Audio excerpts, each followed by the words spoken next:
اس وقت مسلم لیگ نون کے رہنما رانا ثناء اللہ صاحب نے ہمیں جوائن کر لیا ہے۔ رانا صاحب، آپ کیا کہیں گے؟ 10 سال کی سزا سنا دی گئی ہے بانی پی ٹی آئی اور شاہ محمود قریشی کو۔ جی دیکھیں، جو چیزیں سامنے آئی ہیں جس میں غداری جیسا جو ہے وہ جرم اور جو ہے وہ فیل جو ہے وہ ثابت ہوا ہے، اور یہ کہا جا رہا ہے کہ اس چیز کی ایویڈنسز موجود ہیں کہ جو کشمیر کے معاملے میں جو ایبروگیشن آف آرٹیکل 370 ہوئی تھی، جس سے کشمیر کو ہڑپ دیا ہندوستان نے، مودی نے، اور اسے اپنا حصہ بنایا، اس میں یہ لوگ جو ہے یہ اس کا یہ پارٹ اینڈ پارسل تھے، اور امریکہ میں جا کے انہوں نے انڈرسٹینڈنگ دی، اور اس وقت پوری دنیا حیران تھی، پاکستان کے سبھی جو ہے وہ قائدین اور کشمیر کی قیادت جو ہے وہ سبھی حیران تھی کہ یہ کیسے ہو گیا ہے، یہ ہندوستان کو اتنی جرت کیسے ہو گئی ہے کہ وہ جو کام پچھلے 70 سالوں میں نہیں کر سکا وہ اب آنن فانن اس نے اتنی خاموشی سے کیوں کر دیا ہے۔ تو اب یہ چیزیں جو ہیں وہ سامنے آئی ہیں، اور یہ سائفر کا معاملہ بھی جو ہے وہ بھی پاکستان کے بین الاقوامی تعلقات کو جو ہے وہ irreparable نقصان پہنچانے کی جو ہے وہ کوشش کی گئی، اور جو ہے یہ پاکستان کو تنہا کرنے کی کوشش کی گئی۔ تو ایسے لوگ جو ہے وہ بالکل کسی رعایت کے مستحق نہیں ہیں، ان کو ان کے کیے کی سزا جو ہے وہ ملنی چاہیے۔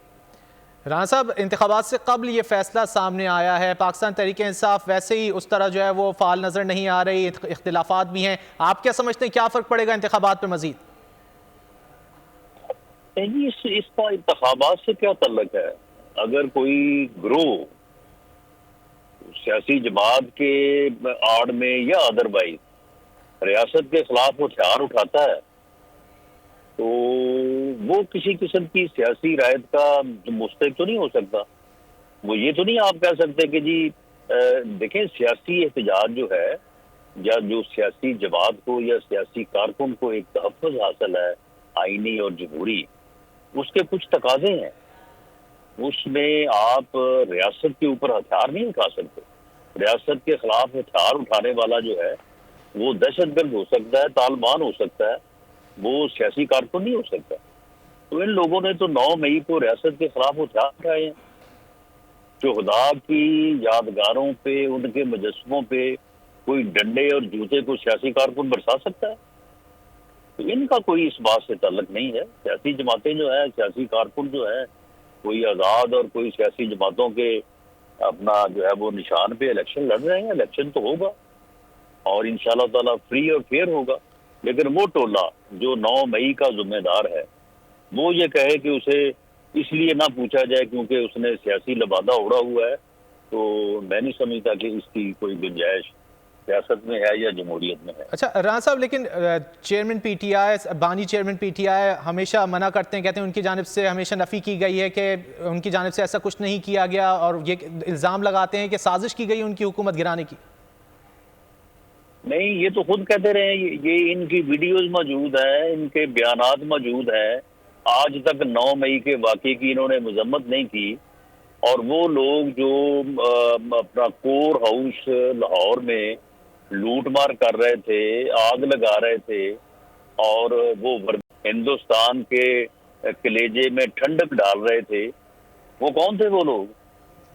وہ اس کے رشتہ دار، قریبی عزیز اور قریبی کارکن نہیں ہے؟ یہ اس بات سے ڈینائی کر سکتا ہے؟ یہ کوئی اس بات سے انکار کر سکتا ہے؟ یہ تو بالکل مذاق کے مترادف ہے یہ کہے کہ جی میرا اس بات سے کوئی تعلق نہیں ہے۔ کروانے والا یہ ہے، کرنے والا یہ ہے۔ اچھا رانا صاحب، اب 10 سال کی سزا سنا دی گئی ہے بانی پی ٹی آئی کو بھی، شاہ محمود قریشی صاحب کو بھی، آپ مستقبل میں سمجھتے ہیں کہ واپس آ سکتے ہیں یہ سیاست پہ یا نہیں آ سکتے؟ کیا کہیں گے؟ جی دیکھیں، جو لوگ ریاست کے خلاف ہتھیار اٹھائیں انہیں اسی ریاست میں سیاست کا حق جو ہے وہ نہیں دیا جا سکتا۔ کل کو طالبان جو ہے وہ ایک گروہ بنا کے جو ہے وہ آ جائیں اور آگے کہیں کہ جی ہمیں بھی لیول پلینگ فیلڈ دیں، ہم نے الیکشن میں حصہ لینا ہے، تو پھر کیا انہیں اجازت ہو جانی چاہیے؟ اسی طرح سے جو دوسری متشدد جماعتیں ہیں جن میں سے ایک آدھ کو شاید کو تھوڑی بہت جو ہے وہ پذیرائی بھی ملی ہوئی ہے، وہ بھی غلط ہے۔